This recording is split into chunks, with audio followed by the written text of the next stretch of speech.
के ही रहूंगी, इसे तो मैं खत्म करके रहूंगी, चाहे कुछ हो जाए। उस दिन से बैर हो गया। अब मीरा जी ठाकुर जी की भक्ति करती थी, इधर भोजराज भी चले गए तो बड़ी यातनाएं देने लगे, क्योंकि ठाकुर जी के मंदिर में संत आते, वो संतों के साथ नाचना गाना बजाना, गिरधर गोपाल गाना, इससे बहुत यातनाएं मिली।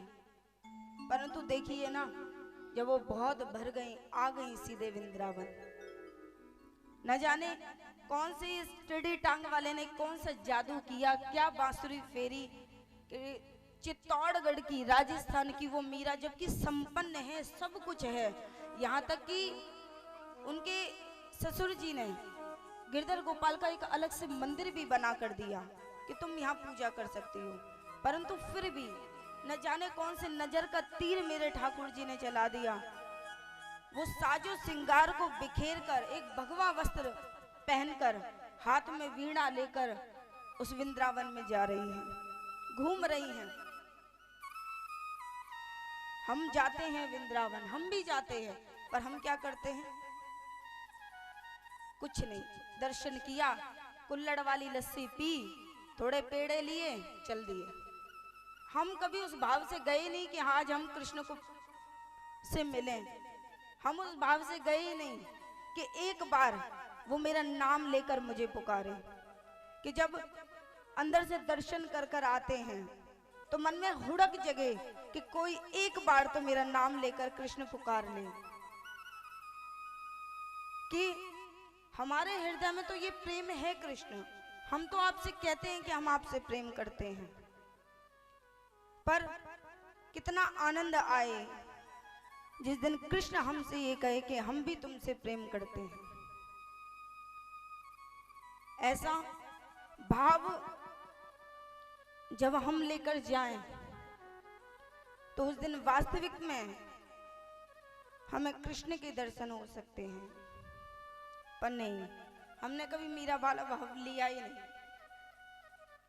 बहुत से भक्त, बहुत से लोग यूं ही कह देते कि आपका तो स्वरूप राधा जैसा है, मीरा जैसा है, पर नहीं, ऐसा कभी मन में विचार भी नहीं आता, क्योंकि जो मीरा ने सहा है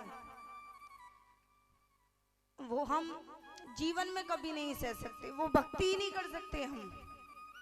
क्योंकि मन के मंदिर में प्रभु को बसाना, मन के मंदिर में प्रभु को बसाना हर किसी की बस की नहीं है। मन के मंदिर में प्रभु को बसाना हर किसी के बस की नहीं है। खेलना पड़ता है संतों से, खेलना पड़ता है अपनों से, भक्ति इतनी भी सस्ती नहीं है। खेलना पड़ता है भक्तों से, भक्ति इतनी भी सस्ती नहीं है। मन के मंदिर में प्रभु को बसाना, मन के मंदिर में प्रभु को बसाना हर किसी के बस की नहीं है, हर किसी के बस की नहीं है।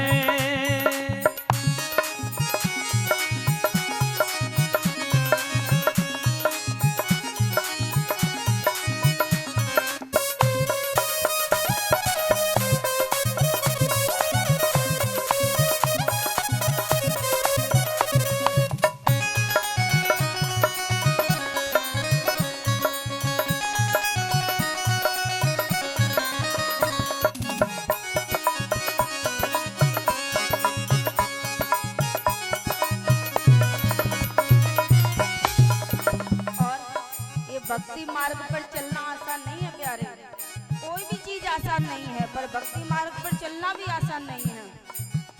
प्रेम मीरा ने मोहन पे डाला, उसको पीना पड़ा विष का प्याला। प्रेम मीरा ने मोहन पे डाला, उसको पीना पड़ा विष का प्याला। प्रेम मीरा ने मोहन पे डाला, उसको पीना पड़ा विष का प्याला।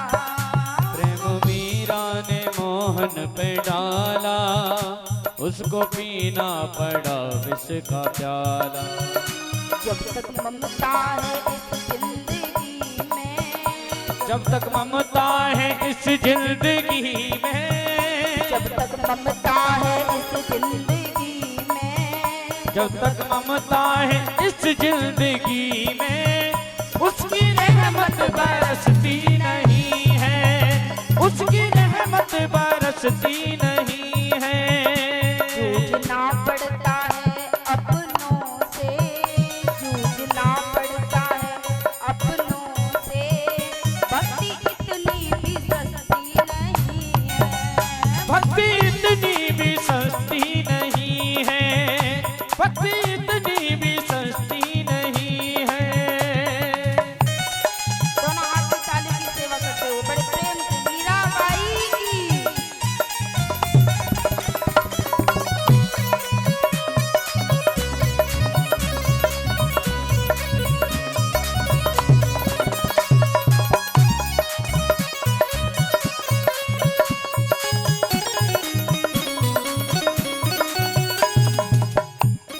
हम भगवान से क्या मांगते हैं? भगवान हमें माया दे दो, हमें माया दे दो। पर आप जानते हैं माया क्या है? सब तो कहते हैं माया है नागिन, जिसने सारा जगत काट खाया। सब तो कहते हैं माया है नागिन, जिसने सारे जगत काट खाया। सब तो कहते हैं माया है नागिन, जिसने सारा जगत काट खाया। सब तो कहते हैं माया है नागिन, जिसने सारा जगत काट खाया। पर राम का नाम है जिसके मन में, राम का नाम है जिसके मन में, राम का नाम है जिसके मन में, राम का नाम है जिसके मन में, उसको नागिन ये डसती नहीं है, उसको नागिन ये डसती नहीं है, उसको नागिन ये डसती नहीं है। मन के मंदिर में प्रभु को बसाना, मन के मंदिर में प्रभु को बसाना, हर किसी के बस की नहीं है, हर किसी के भी बस की नहीं है, हर किसी के भी बस की नहीं है।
दर्शनों की भक्ति कर लो श्याम सुंदर की।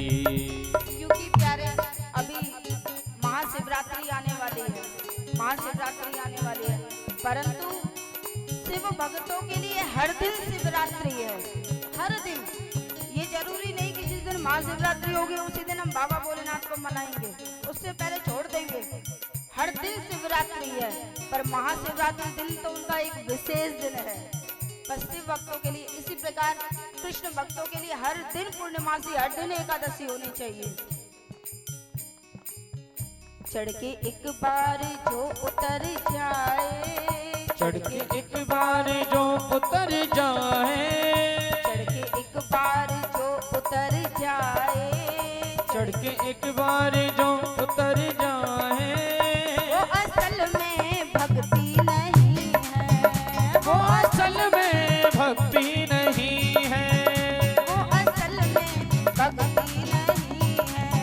वो असल में ये भक्ति नहीं है। जूझना पड़ता है अपनों से, किसी और से नहीं, अपनों से, क्योंकि अपनों को पता है कि हमें किस बात से तकलीफ होती है, किस बात से हम रोते हैं, तो कोई और हमें दुख नहीं देता, अपने देते हैं।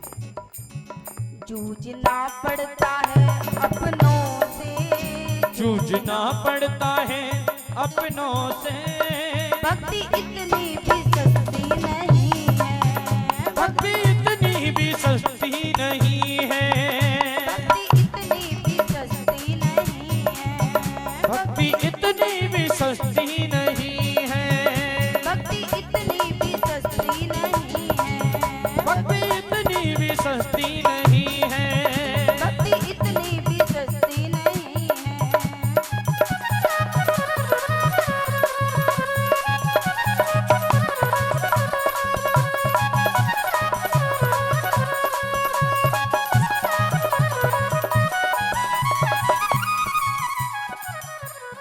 बोलिए भक्त और भगवान की, बोलिए भागवत महापुराण की, बोलिए मीराबाई की। ये जो भक्ति इतनी सस्ती नहीं है, कंठ में माला पहन ली, माथे पे तिलक लगा लिया, सुंदर कुर्ता पहन लिया, हाँ भैया ये भक्त है, और अंदर से बढ़िया नाग शेष नाग बैठा हुआ है, ये नहीं है, ये दिखावा है। और कोई ज्यादा करे ना कि ऐसे नहीं करना चाहिए, ऐसे नहीं करना चाहिए, भगवान के भक्तों के लिए तो जैसा भी करे वही उचित है, पर करे भाव से। भाव का भूखा हूं मैं, बस भाव एक एक सार है, भाव से मुझको बजे तो भव से बेड़ा पार है। उसको भाव चाहिए, कैसे भी करो। हमारे आचार्य जी कहते, किसी ने कहा कि कृष्ण की भक्ति बड़ी कठिन है। अब जैसे लड्डू गोपाल जी आपके सामने विराजमान है, कल एक माता जी ने मुझसे पूछा इनकी भक्ति के बारे में कि भैया उनकी कठिन भक्ति होती है, उनका ये होता है, उन्हें लेके चलो, उन्हें ये लेके चलो। मैंने भैया अपने बच्चे के बारे में कभी विचार किया? वो कठिन लगता है कभी तुम्हें, चाहे वो लाती मारे बाद में ले जाकर, पर उसकी बड़े प्रेम से करते हो। और ठाकुर जी के लिए कुछ ज्यादा नहीं है। हमारे आचार्य जी कहते हैं कि दिखाकर खा लो और या दवाई के पी लो, या धो के पी ले और दिखा के खा ले, यही भक्ति है इसकी। लेके डोलो डोलो मत, और ज्यादा डोलाओगे तो बिगड़ जाएगा, फिर वो तुम्हारी इच्छा है। तुम एक बार कर कर देखो। ये वो है, ये मत सोचो कि तुम इनकी सेवा कर रहे हो, ये कभी मत सोचना। बस ले जाकर मंदिर में बैठा दो, भगवान जी आप अपने महल में आ गए और इस घर को देखो और हमें चलाओ, हमें बताओ कि हमें कैसे घर में रहना चाहिए, कैसे हम चले, कैसे हमारे घर में सुख शांति रहेगी। आप आ गए तो सुख शांति तभी आ गई। ये विश्वास मन में डाल लिया ना, तो उसी दिन ठाकुर जी बोलेंगे बड़ा विश्वास है। और तुम्हारे विश्वास को पूर्ण करने के लिए ठाकुर जी को आना पड़ेगा, और आए हैं। अभी आप भक्त प्रहलाद की कथा सुनेंगे, भगवान आए हैं। मीरा जी के बारे में मैं आपको बताऊं, वृंदावन में आ गई मीरा। जब चित्तौड़ छोड़कर मीरा आई हैं, तो चित्तौड़ में बड़े बड़े हादसे होने लग गए, बड़ी मृत्यु होने लग गई।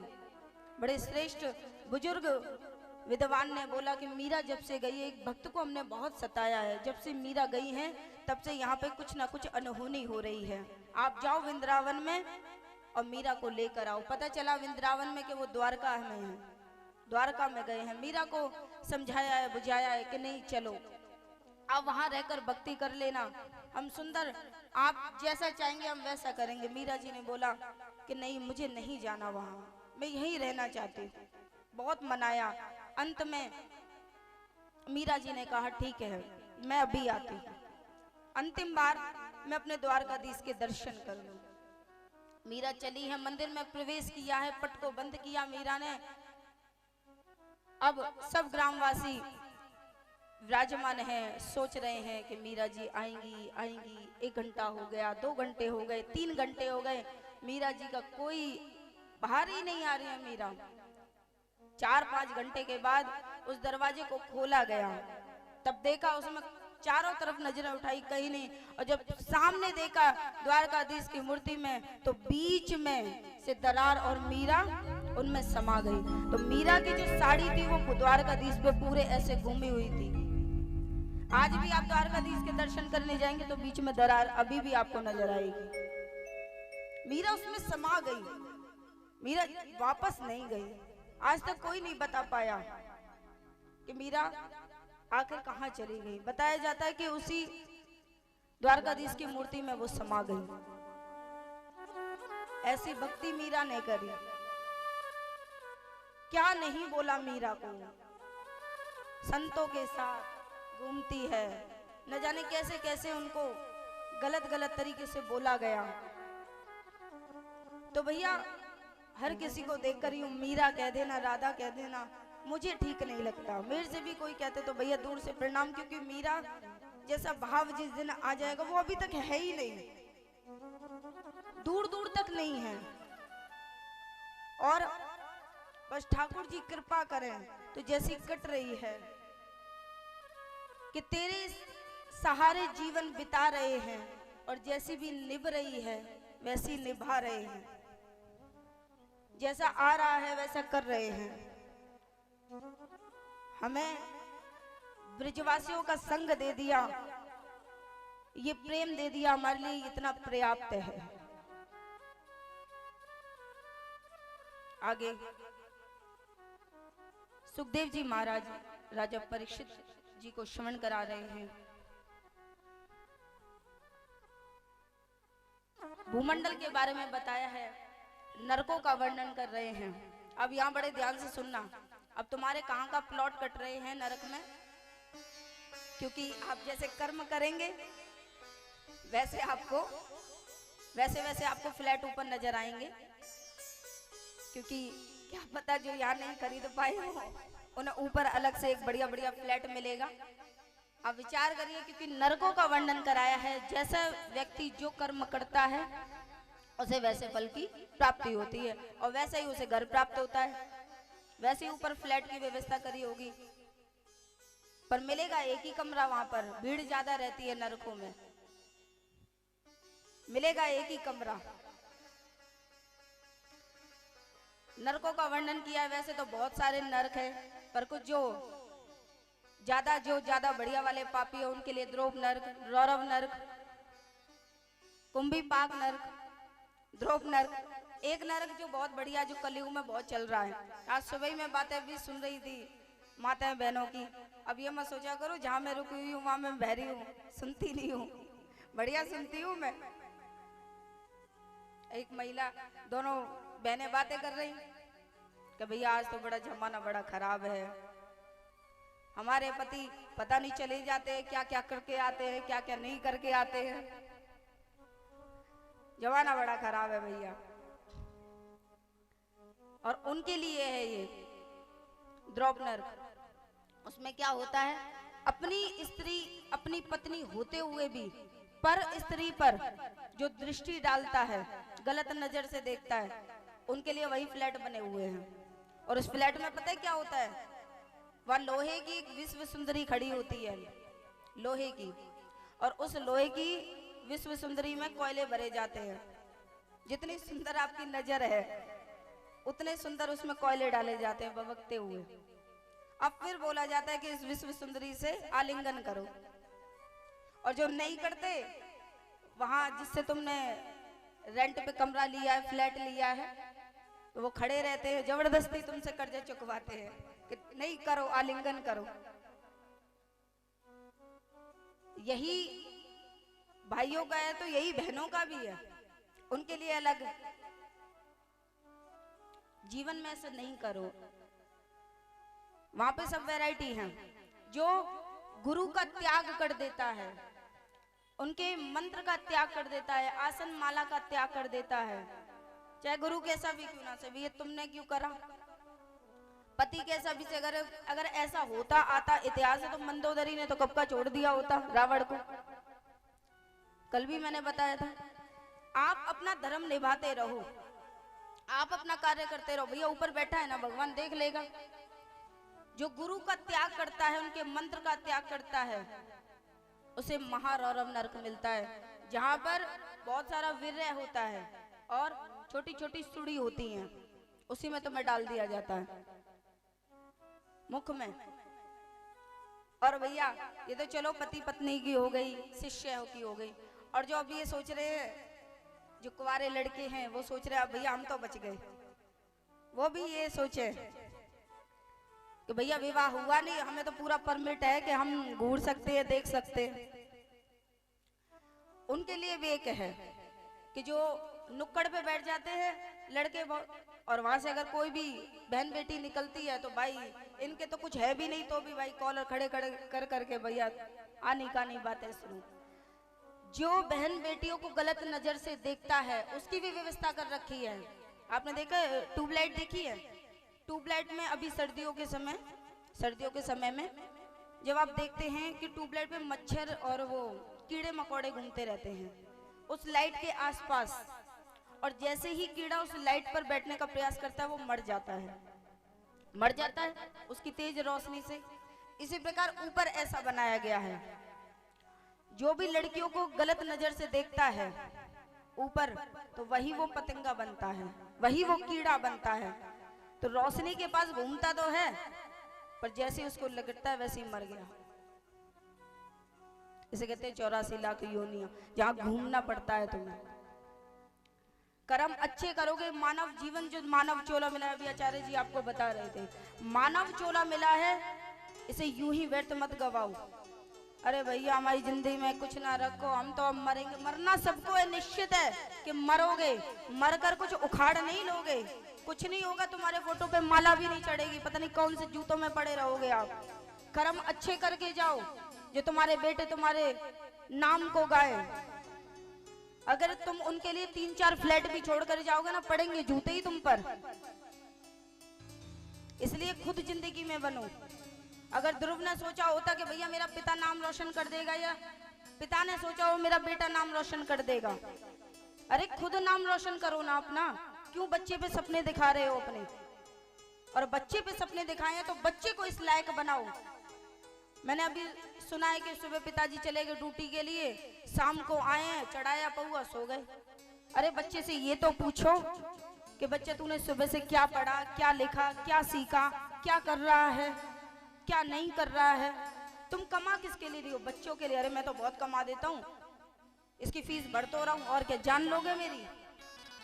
बच्चे सिर्फ फीस भरने के लिए हैं, इन सब चीजों के लिए नहीं है। उन्हें तुम्हारा प्रेम भी चाहिए, वात्सल्य भी चाहिए। पिता का प्रेम क्या होता है ये बच्चा जाने, संस्कार क्या होता है। हम कहते हैं माता पिता संस्कार देते हैं, क्या संस्कार दे रहे हैं माता पिता? शाम को आकर बैठे बच्चों से पूछें कि बेटा पूरा दिन कैसा रहा, क्या तेरे को जरूरत है, क्या तेरा सपना है, कैसे मैं तेरे प्रयास कर सकता हूं। ऐसे पूरा, क्योंकि भैया देखो अभी जैसे हमारे आचार्य जी उस दिन भी बोल रहे थे कि कल क्या डेज वगैरह के बारे में बोला था। फरवरी अभी समाप्त हुई है, अभी हुई नहीं है ना, फरवरी चल रही है ना। तो फरवरी में अभी डेज आए थे, फलाना डे वाना डे, और बाद में जब विवाह हो जाए तो कपड़े दे, टॉवल दे, झन्नू में जा, यही होता है ना। ये चोचले सब शादी से पहले होते हैं, शादी के बाद नहीं होते। टॉवल दे, निक्कर दे, बनियान दे और जिंद दे, लास्ट में कहते हैं जिंद। अब जाए यहां से। परंतु अगर आप थोड़े समय पहले होते, मैंने बहुत बोला था कि 14 फरवरी जो आई है ना, उस दिन क्या मनाते हैं? कौन सा डे होता है? हाँ 14 फरवरी को कौन सा डे होता है? शर्मा मत, पता है सबको, यहाँ तक कि माता भी जान गई है। पहले की माताओं को कुछ पता ही नहीं, उन्हें तो भैया गोबर थापने से मतलब है, 3-4 रोटी करने से मतलब था, उन्हें नहीं पता क्या होता है क्या नहीं होता। अब नई पीढ़ी आई है तो वो चोचले बनाती है, मम्मी 10 रुपए देना, गुलाब का फूल लेकर जाना है ना। 14 फरवरी को क्या आता है? शर्मा मत, बता दो। नेक नेक सो पल्लू करके ही हंस रहे हो, क्या होता है? अरे कोई एक तो बोल दो। अब आई ना निकल के। पर उस दिन का हमने माता पिता पूजन दिवस मनवाते हैं, क्योंकि ये वैलेंटाइन है कौन? कट्टर ईसाई है ये, कट्टर ईसाई। दूसरे प्रदेश की किसी कुंवारी कन्या से इसे प्रेम हुआ, पर वहां का ईसाई धर्म उनको उनका विवाह ठीक नहीं लगा, तो उन्होंने 14 फरवरी वाले दिन वैलेंटाइन डे की मृत्यु हुई थी। भैया हमारा कौन मर गया जो हम फूल गुलाब दे रहे हैं किसी को? कोई मरा? हमारे राम जी ने मनाया कभी ये? हमारे कृष्ण ने मनाया? उनको छोड़ दो। तुम्हारे दादाजी ने मनाया? पापा जी ने मनाया? तुम चले हो भैया नई पीढ़ी लगाने के लिए। और अगर प्रेम की बात करनी है तो प्रेम माता से करो ना, जिसने तुम्हें ये पूरा जीवन दिया। अपने पिता से करो जिसके नाम के तुम कपड़े पहन रहे हो, जिसके लिए तुम स्कूल जा रहे हो। उनकी फीस ना देना तो तुम कुछ नहीं हो, अनपढ़ हो, गवार हो। उनके लिए प्रेम करो ना। बात प्रेम की है, वात्सल्य की है। तो अपने बच्चे को तुम ही सिखाओगे और कोई नहीं सिखाएगा। बाकी तो सब बिगाड़ने में लगे रहते हैं, इस बात का ध्यान रखना। सोचते हैं सामने वाले घर में बड़े दिन हो गए लड़ाई नहीं हुई, ताक में बैठे रहते हैं कि कब इसमें युद्ध बाजे और कब हम अपने टीवी बंद करके ये टीवी देखें। इसलिए अपने बच्चे अपने पति को खुद ही सुधार लो। अब एक कथा में मैं बोल रही थी धर्म करना चाहिए, पत्नी को धर्म निभाना चाहिए, पति को धर्म निभाना चाहिए। अब एक मैया ऐसी निकली, बोलो अगर पति पी के आवे तो कौन सा धर्म बनता है नारी को? अब बताओ उस वक्त नारी क्या करे? नारी उस वक्त क्या करे? देखो भैया ये तो तुम्हारा एक आपसी मैटर है, उसे खुद घर में सुलझाओ, इसमें मैं क्या बोलूं। अब पी के आए या कुछ करके आए, व्यासपीठ से मैं तो कुछ ऐसा बोलूंगी नहीं। पर हाँ, एक पत्नी का खुद का एक आत्मसम्मान होता है, खुद का एक जमीर होता है। जब वो सामने खड़े हुए शीशे के तो वो कुछ कहे कि भैया हमारा भी कुछ है। अब ये नहीं कि पति चार दीवारी में तो जूता मार रहे हो, बाहर कर रहे हो, आप कैसे हो, आप खाना खा लिया, हो गई कि कौन सा कैसे पति है भैया ये? अंदर ले जाए कोने में डंडा मारे, जमाने के सामने दिखा रहे हैं, कुछ तो जमाने के सामने भी। तो अपने जमीर को जिंदा करने के लिए मैं तो यही कहूंगी, दो पढ़ रहे हैं तो चार मात दो। एक पति अपनी पत्नी के पास आया, अब यूं ही शर्ट के बटन लगा रहा, एकदम पत्नी आई, उसमें एक थप्पड़ बजा दिया। आपने क्यों मारा? अरे वो ये तो मेरा प्यार है, तुमसे बड़ा प्रेम करता हूं, इसलिए ये तो मेरा एक प्रेम था। अब पत्नी ने एक डंडा लिया, 4 डंडे मारे, 4-5 घूंसे मारे और थप्पड़ मारे। तुम्हें क्या लगता है कि मैं तुमसे कम प्रेम करती हूँ? मैं तुमसे बहुत ज्यादा प्रेम करती हूँ। जैसे को तैसा।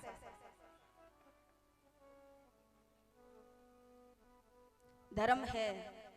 माता सबरी ने, माता सीता को, माता अनुसैया ने और अत्रि मुनि ने राम जी को पति धर्म क्या होता है ये बताया था, और माता अनुसैया ने माता सीता को बताया था जब वो वन में गए थे कि पत्नी का धर्म क्या होता है। और जब दोनों धर्म निभा रहे हो ना, तब उस धर्म को निभाओ तो ठीक है। पत्नी अकेली धर्म निभा रही है और पति नहीं निभा रहे, तो इसमें माता काली ने बोला है कि वो नारी की शक्ति है, और जब जब नारी पे अत्याचार होता है तब उसके अंदर माँ काली प्रवेश करती है।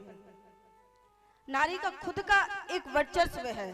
जब आप शिव पुराण सुनेंगे तो उसमें जब उसको माता काली को, माता पार्वती को गलत दृष्टि से देखा था एक दैत्य ने, तो माता पार्वती ने अपनी शक्तियों का भान किया और रुद्र रूप में, काली के रूप में आकर उसको श्रृंगार किया था। अब यहाँ पति आ जाए तो क्या करना चाहिए? जैसे माता काली ने किया, चरणों में ले आओ।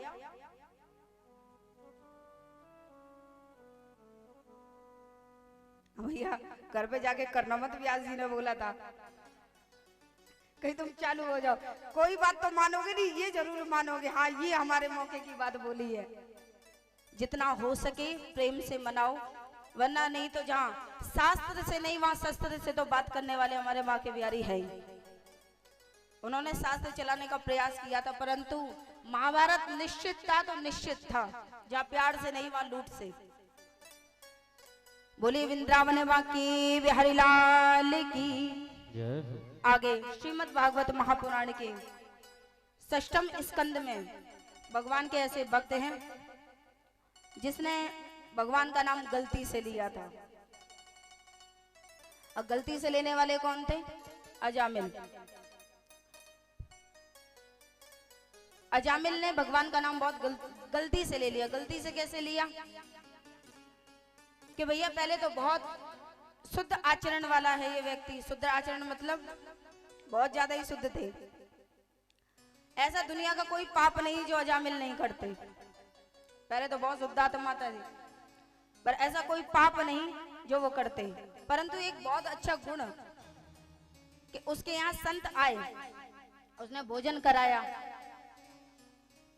और संत ने दक्षिणा में बस यही मांगा कि प्यारे तुम हमें कुछ मत दो, बस जो तुम्हारे यहाँ होने वाला पुत्र है ना उसका नाम नारायण रख देना। हम कुछ नहीं मांगते तुमसे, सिर्फ अपने जो होने वाला पुत्र है या पुत्र है उसका नाम नारायण रख देना। अजामिल बोलते ठीक है चलो पैसा बच गया, साधु संत को तो कुछ भी नहीं। ठीक है, उनकी पत्नी के पुत्र हुआ, उसका नाम नारायण रख दिया। एक दिन अजामिल बैठा हुआ है और अंत समय देखो जब व्यक्ति जवान होता है तो सारे कार्य करता है, परंतु जब वो शरीर स्थिर हो जाता है ना, नहीं रहता, सारा जितना भी जोश है शांत हो जाता है। अंत में लेटा हुआ है, अब प्रार्थना कर रहा है, पानी पीना है, पर शरीर इतना स्थूल हो गया कि अब कुछ भी नहीं कर सकता। अंत में पुकार रहा है, बेटा नारायण नारायण, मतलब नारायण को बुला रहा है पानी पीने के लिए कि मुझे जल दे दे। परंतु नारायण किसी कार्यवश गया है बाहर। अब वो कह रहे हैं नारायण, जो दर्द की वाणी निकल रही है उससे उस नारायण ने नहीं सुना, परंतु भगवान नारायण आ गए और उनको जल ग्रहण कराया है। इसलिए भगवान का गलती से भी नाम ले लोगे ना तो भगवान आपको ताड़ देगा। बोलिए भक्त और भगवान की। आगे श्रीमद् भागवत महापुराण के सप्तम स्कंद यहाँ से प्रारंभ हुआ है, जहाँ पर जय विजय की कथा सुनाई है। सुखदेव जी महाराज कहते हैं परीक्षित जी, कभी कभी भगवान के जो भक्त होते हैं, पार्षद होते हैं, उनमें कभी कभी अहम आ जाता है। अहम कैसा? और जब अहम आता है ना तो भगवान अपने बच्चों को सिखाने के लिए उसे दंड देते हैं। ये नहीं कि सूली पे चढ़ा देते हैं, नहीं, उसे सुधारने के लिए दंड देना आवश्यक है। ऐसे ही जय विजय है, ये भगवान के कौन है? पहरेदार। इनके भगवान विष्णु के विष्णु लोक में 7 द्वार हैं। जो अंतिम द्वार है जहां विष्णु भगवान रहते हैं, उस द्वार पर ये जय विजय खड़े होते हैं। उनके मन में, जय विजय के मन में अहम आ गया कि जब तक हम नहीं, मतलब जब हम अंदर नहीं भेजेंगे तब तक भगवान से कोई मिल भी नहीं सकता। जैसे पीएम के साथ रहने वाले असिस्टेंट को आ जाएगा, भैया तुम अगर हम नहीं चाहे तो तुम पीएम से मिल नहीं सकते, सीएम से मिल नहीं सकते, वही जय विजय के अंदर था। एक दिन जब भगवान ने सोचा कि इनके अंदर अहम आ गया है तो उन्होंने तुरंत लीला रच दी। लीला कैसी रची है? सनत कुमारों को भेजा है। सनत कुमार आए हैं, पहला द्वार में प्रवेश किया है, दूसरे द्वार में किया है, चौथे में, पांचवे में, छठे में, और जैसे ही 7वें द्वार पे आते हैं तभी जय विजय उनका रास्ता रोक देते हैं। सनत कुमार जी पूछते हैं कि आप हमें अंदर क्यों नहीं जाने दे रहे? क्या विष्णु भगवान ने आपसे कहा है कि आप हमारा द्वार रोको, हमारा रास्ता रोको? तो जय विजय बोलते हैं नहीं, ऐसा उन्होंने मुझसे तो नहीं कहा, परंतु फिर भी अभी माता लक्ष्मी के साथ वो विश्राम कर रहे हैं, हम आपको अंदर नहीं जाने देंगे। सनत कुमार विचार करते कि जब तुम्हारे प्रभु ने तुम्हें आज्ञा नहीं दी तो तुम क्या प्रभु से बढ़कर हो गए जो हम सनत कुमारों को रोक रहे हो, हम ब्राह्मण देवता को रोक रहे हो? उन्हें क्रोध आता है, कमंडल में से अंजलि में जल लेते हो, श्राप दे देते हैं कि तुम भूमि पर जाकर दैत्य बनोगे और 3 जन्म तुमको लेने होंगे। पहला जन्म है हिरण्याक्ष और हिरण्यकशिपु का, दूसरा है रावण और कुंभकर्ण का, तीसरा है दंत्रवक्र और शिशुपाल, ये 3 जन्म लेंगे जय और विजय। ये श्राप दे दिया है। अब जैसे श्राप देकर अंजलि का जल उनके ऊपर छिड़का है, वो नीचे डायरेक्ट पाताल लोक में आ गए। इधर श्राप मिला है। आगे सुखदेव जी महाराज राजा परीक्षित जी को कहते हैं कि जब पार्षदों में आया है ये अहम, तो भगवान ने इनकी बुद्धि को ठीक करने के लिए इन्हें पाताल लोक पर भेजा है। और ऐसा ही करने चाहिए। जब लगे माँ बाप को कि बच्चे हमारे ही पैसों पे ज्यादा कर रहे हैं, ज्यादा ही बढ़िया तरीके से उड़ा रहे हैं, तो उनसे कह देना लाओ बेटा पैसे, अब खुद कमा कर लाओ, तुम्हारी कमाई जब उड़ाओगे तब तुम्हें पता चलेगा। अपने बच्चों को दंड देना आवश्यक है समय समय पर। अब बच्चे क्रोध कर रहे होंगे, व्यास जी गलत बोल रहे हैं, अब तो हमारी मम्मी जाके खबर लेंगी। ये आपके भले के लिए है। ऐसा मत सोचो कि मेरे पे डांट नहीं पड़ती है, मेरे पे भी बहुत डांट पड़ती है। मुझ पर भी बढ़िया वाली डांट पड़ जाती है कभी कभी। तो भैया आज पाताल लोक में आ गए। आगे सुखदेव जी महाराज आगे की कथा श्रवण करा रहे हैं कि कश्यप ऋषि की पत्नी है। कश्यप ऋषि की 13 पत्नियां हैं, जिसमें से मध्य है दिति और अदिति। दिति है अश्वों की माता और अदिति है देवताओं की माता। ध्यान रखना, अदिति है देवताओं की माता और दिति है अश्वों की माता। अब कश्यप ऋषि की पत्नियां हैं दोनों, तो एक असुर की और एक देवताओं की। प्रश्न मन में आ रहा है ना, ऐसा क्यों है कि वो देवताओं की ये दैत्यों की, ऐसे क्यों? जबकि दोनों पत्नियां क्या भेदभाव किया है? नहीं। एक बार कश्यप ऋषि संध्या बेला में विराजमान थे घर में। दिति जी आती हैं और कहती हैं, अपनी पुत्र की इच्छा लेकर आती हैं दिति। कश्यप ऋषि कहते हैं कि अभी संध्या बेला है, मैं संध्या करने के लिए जाऊंगा, इसलिए अभी पुत्र की कामना जो है वो पूर्ण नहीं हो सकती। पर दिति नहीं मानती, जबरन संबंध बनाती हैं, जिससे कश्यप ऋषि को क्रोध आता है।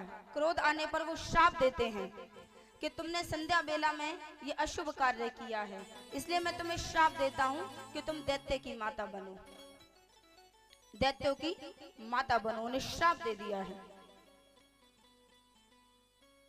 और इसलिए प्यारे, संध्या बेला में ना 4 काम ऐसे हैं जो आवश्यक है, नहीं करने चाहिए। स्त्री संग नहीं करना चाहिए संध्या बेला में। और जितने भी यहाँ पढ़ने वाले बच्चे बैठे हैं, स्टूडेंट बैठे हैं, उनको मैं ये कहूंगी संध्या बेला में पढ़ना नहीं चाहिए, संध्या बेला में सोना नहीं चाहिए।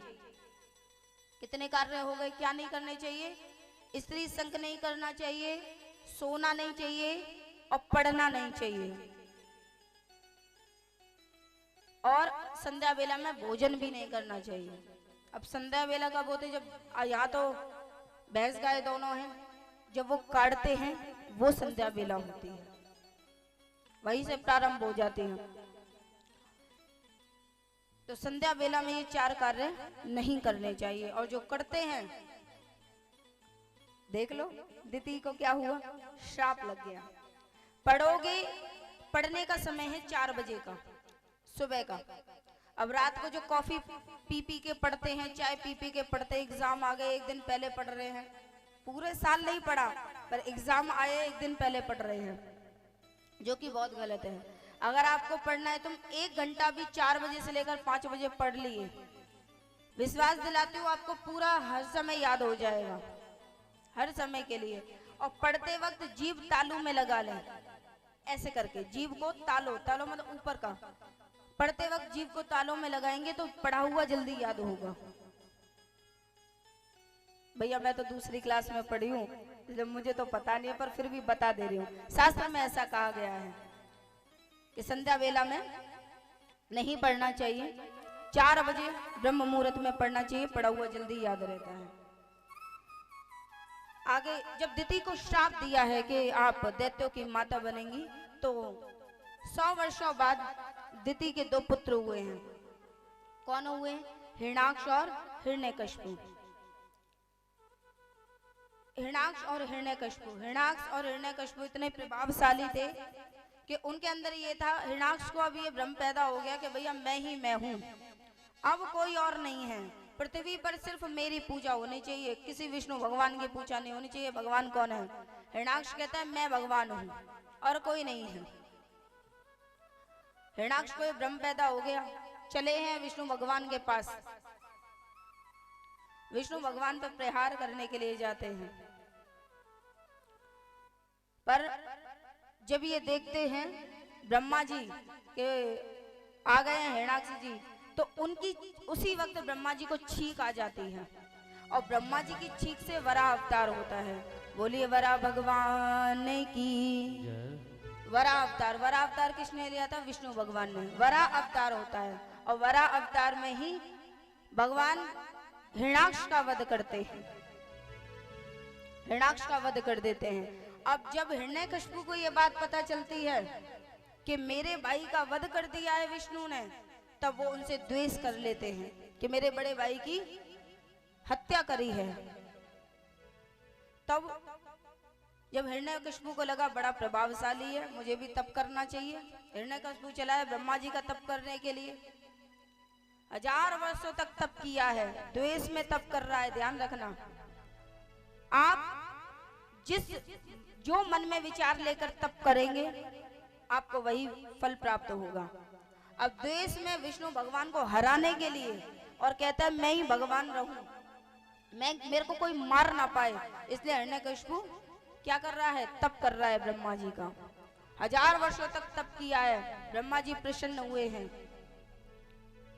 कहते हैं वरदान मांगो। अब हिरण्यकशिपु ने अपनी बुद्धि के अनुसार, दैत्य तो है ही, बुद्धि के अनुसार मांग रहा है, न सुबह को मरूं, न शाम को मरूं, न रात को मरूं, न दिन में मरूं, न रात में मरूं, न बाहर मरूं, न अंदर मरूं, और 12 मास में कभी ना मरूं, न अस्त्र से मरूं, न शस्त्र से मरूं, न नर से मरूं, न नारी से मरूं। भैया उसने अपने बुद्धि के अनुसार मांग ली। अब ब्रह्मा जी ने कहा तथास्तु, ठीक है भैया। अब वो ये सोच रहा है मेरे से बड़ा बलवान कोई है ही नहीं, अब मुझे कोई मार ही नहीं सकता। हिरण्यकशिपु ने सबसे पहले जाकर कहा जाते हैं इंद्र देवता के पास, इंद्र देवता के पास गए हैं, उनका सिंहासन लिया, चारों ओर अपना वर्चस्व, जो ऋषि मुनि हैं, जो संत हैं, भगवान की पूजा कर रहे हैं, उन पे यातनाएं करना प्रारंभ करा है। यातनाएं कर रहे हैं कि कोई भगवान की पूजा नहीं करेगा, कोई यज्ञ नहीं करेगा, कोई आहुति नहीं चढ़ाएगा, मैं भगवान हूँ, मेरी पूजा करेंगे सब, पूरा वर्चस्व फैला दिया। अब भैया उसे कोई मार तो सकता नहीं है, डर के मारे सब उससे डर रहे हैं और उसी की जय जयकार कर रहे हैं। हिरण्यकशिपु की पत्नी है कयादु, और जब भैया देखो जब किसी से दुश्मनी कर लो तो उन्होंने जब तक तप किया था, जब हिरण्यकशिपु तप करने गए थे तो कयादु गर्भवती थी, तो अकेले महल में छोड़ के जा नहीं सकते थे, तो कयादु को संत की एक कुटिया में छोड़ के, तब कयादु एक संत की कुटिया में जाया करती थी, वह झाड़ू वगैरह करती। गर्भवती है, ध्यान देना, गर्भवती महिला अगर कथा श्रवण करेंगी, संत के दर्शन करेंगी, भगवान ठाकुर जी की सेवा करेंगी, तो उसके अंदर भाव वही आएगी, उसके जो पुत्र है या पुत्री है वो एक भक्ति ही पैदा होगा। आज कयादु संत के यहाँ सेवा कर रही हैं, झाड़ू लगाती हैं, सत्संग सुनती हैं, कीर्तन करती हैं। तो जब आते हैं वो वापस, कयादु आती हैं और उन आज कयादु के गर्भ से भक्त प्रहलाद का जन्म हुआ है। बोलिए भक्त प्रहलाद की। हिरण्यकशिपु के 4 पुत्र हैं, लाद, अनुलाद, प्रहलाद और शनुलाद, ये 4 पुत्र हैं और सबसे छोटे हैं प्रहलाद। और भैया घर में जो सबसे छोटा हो वही प्यारा होता है ना, मैं भी अपने घर में सबसे छोटी हूँ। जो घर में सबसे छोटा होगा उसे बड़ा प्यार मिलेगा, हर जिद पूरी की जाएगी। अब हिरण्यकशिपु अपने घर में सबसे छोटे हैं, बड़े प्रेम करते हैं, पिताजी बड़े प्रेम करते हैं उनसे, बड़े प्रसन्न हैं, हीरे जवाहरात दोनों हाथों से बांट रहे हैं कि मेरे घर में पुत्र का जन्म हुआ है। बड़े प्रसन्न हैं कि हाँ भैया सब ठीक चल रहा है, वर्चस्व, हमारी पूजा हो रही है, सब कुछ हो रहा है, सब कुछ ठीक है। पर ये नहीं पता कि तुम्हारे घर में एक भक्त पैदा हुआ है। थोड़े से बड़े हुए प्रहलाद जी तो उन्हें भेजा गया है, कहाँ भेजा गया है? गुरुकुल में। जैसे कि एक नियम है, पिता का कार्य क्या है? अच्छी शिक्षा देना। हिरण्यकशिपु ने गुरुकुल में भेजा है कि जाओ शिक्षा ग्रहण करो। परंतु जो माँ ने श्रवण किया था, माँ के उदर में इन्होंने सीखा था संकीर्तन, कीर्तन, भजन भाव, आज प्रहलाद जी को वो याद है। प्रहलाद जी इंटरवल जो होता है ना, लंच जो होता है, उसमें क्या करते हैं? हरि नाम का संकीर्तन करा रहे हैं सबको। कहते हैं मेरे भगवान ऐसे हैं, मेरे भगवान ऐसे हैं, मेरा हरि है 1000 हाथ वाला। तो उनका जो दूसरा मित्र कहता है अच्छा हरि तुम्हारे 1000 हाथ वाले हैं, तो वो 1000 हाथों से खाना खाते होंगे? कह रहे हाँ, 1000 हाथों से वो खाना खाते हैं। उनके 1000 मुख हैं, 1000 हाथ हैं। उनकी विशेषता बताते हैं प्रहलाद जी और सुमिरन कराते हैं, संकीर्तन कराते हैं गुरुकुल में। संकीर्तन कराइए, सभी बड़े भाव से, बड़े प्रेम से संकीर्तन करा रहे हैं प्रहलाद जी। श्रीमन नारायण नारायण नारायण नारायण, श्रीमन नारायण नारायण नारायण।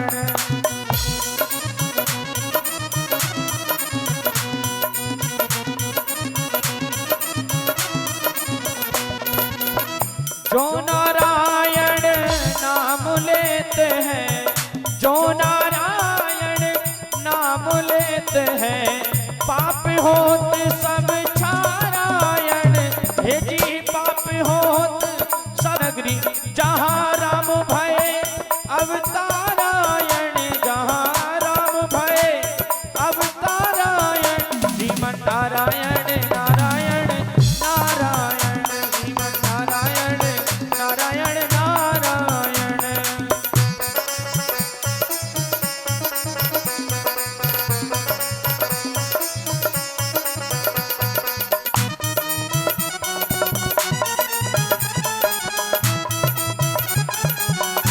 हमारी आ जाए जरा ऊपर। अपने मित्र को समझा रहे हैं प्रहलाद जी कि भैया हरि नाम संकीर्तन करो, मेरे हरि 1000 हाथ वाले हैं। शिक्षा पूर्ण हुई, पिताजी ने बोला मेरा बच्चा पढ़कर आया है। अब बच्चा पढ़कर आता है छुट्टियों में तो माँ बाप बड़े प्रसन्न होते हैं, उसकी मन की करते हैं। गोदी में बैठाया हिरण्यकशिपु ने। अब प्रहलाद जी से पूछते हैं कि बताओ बेटा तुमने क्या शिक्षा ग्रहण करी? अब प्रहलाद जी कहना प्रारंभ करते हैं कि मैंने गुरुकुल में ये सीखा है कि आओ सजा ले आज को, कल का पता नहीं। आओ सजा ले आज को, कल का पता नहीं। अरे कल को तो छोड़िए जनाब, कल को तो छोड़िए जनाब, पल का पता नहीं। कल को तो छोड़िए जनाब, पल का पता नहीं। कल को तो छोड़िए जनाब, पल का पता नहीं। कल को तो छोड़िए जनाब, पल का पता नहीं। कल को तो छोड़िए जनाब, पल का पता नहीं। कल को तो छोड़िए जनाब, पल का पता नहीं। आओ सजा ले आज को, कल का पता नहीं। आओ सजा ले आपको, कल का पता नहीं। आओ सजा ले आज को। सभी भाव से तालियों की सेवा करते हुए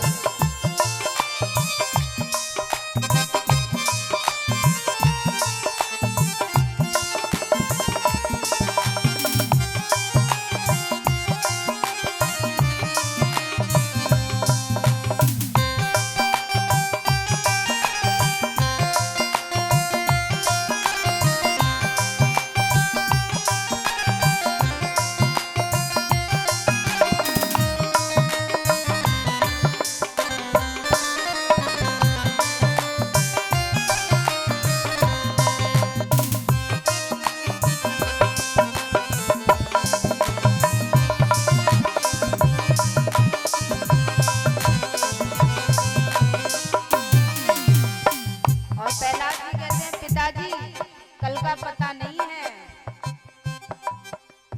आने से पहले मौत को खुद को संभाल ले। आने से पहले मौत को खुद को संभालिए।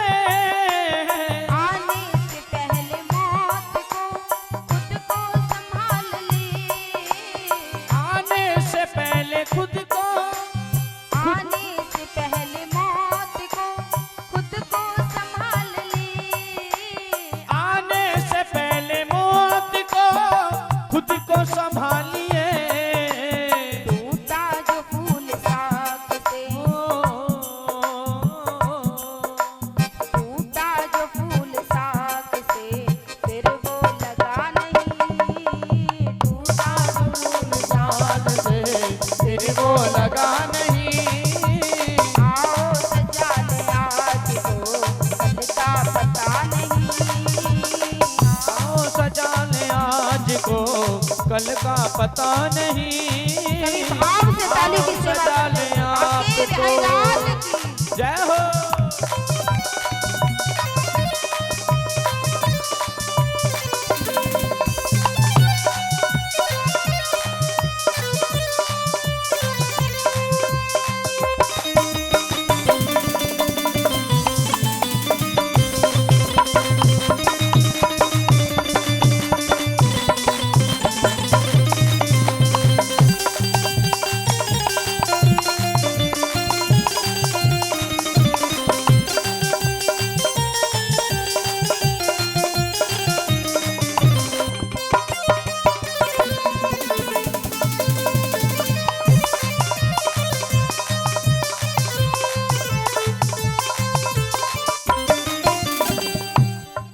और प्यारे, इसलिए मैं आपसे कह रही हूँ, क्योंकि आज ही आज है, क्या पता कल का तो बहुत दूर की बात प्यारे, पल का पता नहीं है।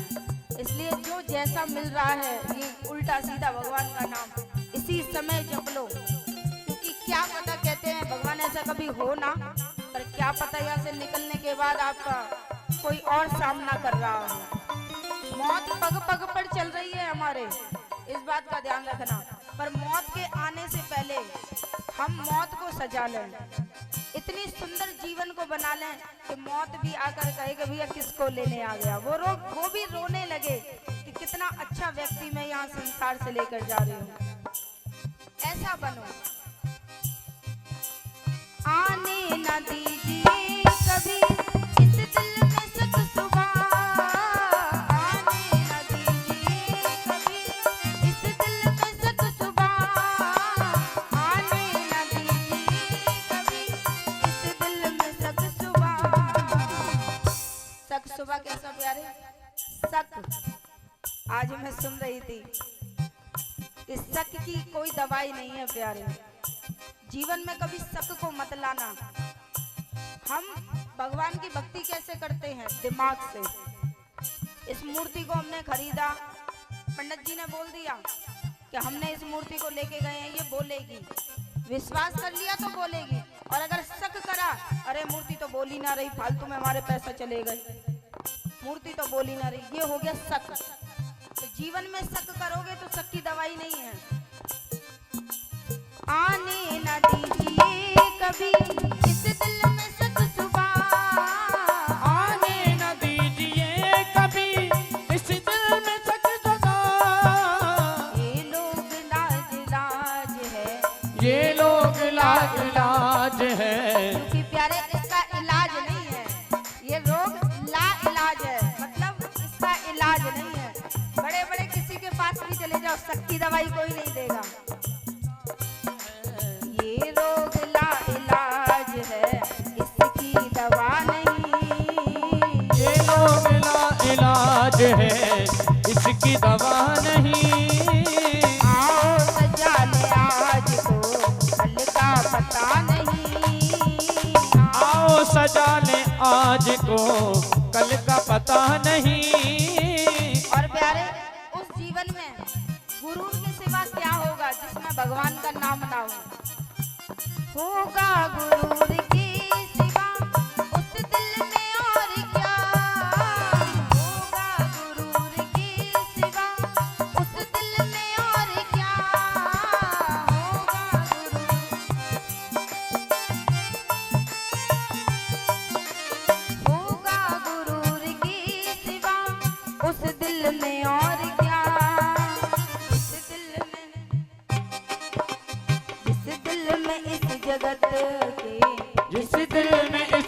जगत के मालिक बसा नहीं, जिस दिल में इस जगत के मालिक बसा नहीं। कल को तो छोड़िए जनाब, पल का पता नहीं, कल को तो छोड़िए जनाब, पल का पता नहीं।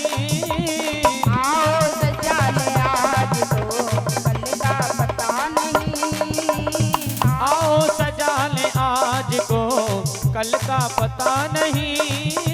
पल का पता नहीं, हो पल का पता नहीं, पल का पता नहीं, पल का पता नहीं।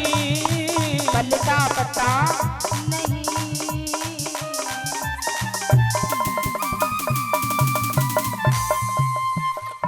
बोली वृंदावन बाकी बिहारी लाल की, जय हो, राधा रानी सरकार की। जय हो।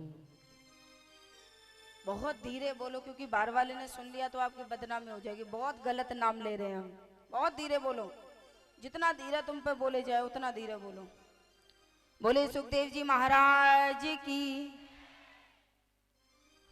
आज मुझे 2 दिन हो गए, तीसरा दिन है।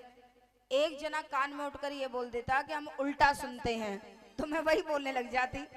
अब मैंने ये बोला धीरे बोलो, तो आपने बहुत तेज बोल दिया। तो पहले ही बता देते कि आपको उल्टा सुनने की आदत है, कि हम अगर बोलेंगे धीमा तो तुम करना तेज, हम कहेंगे तेज तो तुम करना धीमा। पहले ही बता देते। चलो कोई ना, 4 दिन शेष हैं, बता दो दिया। धीरे धीरे रंग दिखाएंगे हम अपने, है ना। इस भजन के माध्यम से ये समझें कि आज करना है जो करना है। अगर धर्म के कार्य जब हम करते हैं ना, तो आज ही आज है, कल का पता नहीं है। क्योंकि आंखों देखी सत्य घटना है। नहाने धोने के लिए, शैम्पू लेने के लिए एक महिला घर के सामने वाली उस पे गई थी। रोड था, घर के सामने वाली दुकान पे गई है शैम्पू लेने के लिए। बाल खुले हुए थे। आंखों देखी घटना है घर के सामने की। जैसे ही वो निकली, स्पीड में ड्राइवर आया, उड़ा दिया, लग गयो शैम्पू। समय का कुछ नहीं पता, कुछ भी नहीं, कब तुम्हारे मौत खड़ी हो, कुछ भी नहीं पता। इसलिए आज को संभाले हम। ये दिन सोचकर चलो, जब भी तुम अधर्म करने जा रहे हो ना, तो ये सोचो आज धर्म का कार्य कर लेते, कल अधर्म करेंगे, कल पाप करेंगे, कल पाप करेंगे। वो कल कभी आएगा ही नहीं। और अगर तुम धर्म के कार्य के लिए करोगे कि नहीं भैया आज नहीं कल कर लेंगे, तो वो कल कभी नहीं आएगा। जो है वो आज है। जो करना चाहते हो वो आज ही कर लो। प्रार्थना है मेरी, आप थोड़े थोड़े आगे आ जाएंगे, ताकि जो पीछे बैठे हैं आगे आ जाएंगे। तो भैया प्रहलाद जी समझा रहे हैं, पिताजी हमारे तो एक विष्णु भगवान है। अब पिताजी को बड़ा क्रोध आ गया। एक तो हमारा ये प्रिय पुत्र ऊपर से हरि का नाम जप रहा है। यहाँ मैं पूरे संसार में अपना ज्ञान दे रहा हूँ, अपने को भगवान बता रहा हूँ, ये एक अनोखा आया है। उसको समझाने का प्रयास किया गया, पर नहीं माने प्रहलाद जी। अटल सत्य है, अटल भक्ति है, दृढ़ विश्वास है कि मेरा हरि ही मेरा सब कुछ है, वही भगवान है। पिताजी से कहते, पिताजी जितनी जल्दी आप इस बात को समझ जाएंगे तो आपके लिए ठीक रहेगा। और जब बेटा अच्छी बात पिता को समझा रहा हो, पिता को फिर भी बुरी लगती है। तो आज पिताजी को बड़ा क्रोध आ रहा है। कह रहे देख आखिरी बार समझा रहा हूं, मान जाए तो ठीक है। गिरी पर्वत से नहीं माने प्रहलाद जी, तो गिरी पर्वत पर लेकर गए हैं और कहा है कि देख बेटा आखिरी बार सोच ले, मैं भगवान हूं तेरा, विष्णु भगवान तेरे भगवान नहीं है। उसने तेरे ताऊ की हत्या करी है। इंग्लिश में क्या कहते हैं, मर्डर किया है। तो भैया हत्या करी है, तुम उनको भगवान मानते हो? मत मानो। गिरी पर्वत पर उन्होंने बोला नहीं पिताजी, हरि ही मेरे भगवान है, वो सर्वत्र है, परमात्मा है, परम पिता परमेश्वर है। नहीं माने प्रहलाद जी। तो उन्होंने कहा अपने सैनिकों से कि इन्हें गिरी पर्वत से नीचे गिरा दो। अब जैसे ही प्रहलाद जी को नीचे गिराया है, वे श्री हरि करते हुए नीचे आ रहे हैं। मेरे हरि ने नीचे जो कंकड़ पत्थर थे, बड़े बड़े पत्थर थे, पहाड़ थे, उनको फूलों में बदल दिया है। ऊपर से प्रहलाद जी गिरे हैं तो फूलों की सैया पे उन्हें लेटा दिया। ऐसे हैं मेरे हरि, पल पल पर अपने भक्तों की सहायता करते हैं। दृढ़ विश्वास है सब मन में रहे। हमसे कोई कह दे कि 2 चॉकलेट ले ले, हरि को भूल जाए, इस मूर्ति को बेचा, हम 2 चॉकलेट में भगवान बेच देंगे। हमारा जमीर इतना बिका हुआ है ना कि अगर कुछ चंद पैसों में तो हम अपना धर्म चेंज कर लेते हैं, भगवान की तो बहुत दूर की बात। चंद पैसों में हम अपना धर्म चेंज कर लेते हैं, चंद पैसों के लिए हम बिक जाते हैं। अरे गर्व करो अपने ऊपर, हम सनातन धर्मी हैं, सनातन धर्म में हमारा जन्म हुआ है। गर्व करो अपने ऊपर, क्योंकि हमारे ही सनातन धर्म में 33 कोटि देवता है। एक से बात ना बने दूसरे पे चले जाओ, पर और धर्म में एक ही है, इसी में मत्था मार। सनातन धर्म में ऐसे ऐसे चमत्कार हुए हैं, ऐसे ऐसे कि जब आप श्रवण करोगे, अभी कृष्ण कथा सुन रहे, कल से सुनना।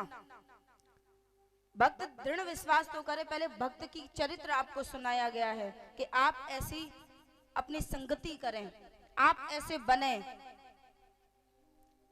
पग पग पर कभी सांप से डसवाया है, कभी जेल में बंद कर दिया, अंत में कहा है कि भैया मैं तो बड़ा थक गया, ये हरि को नहीं छोड़ता।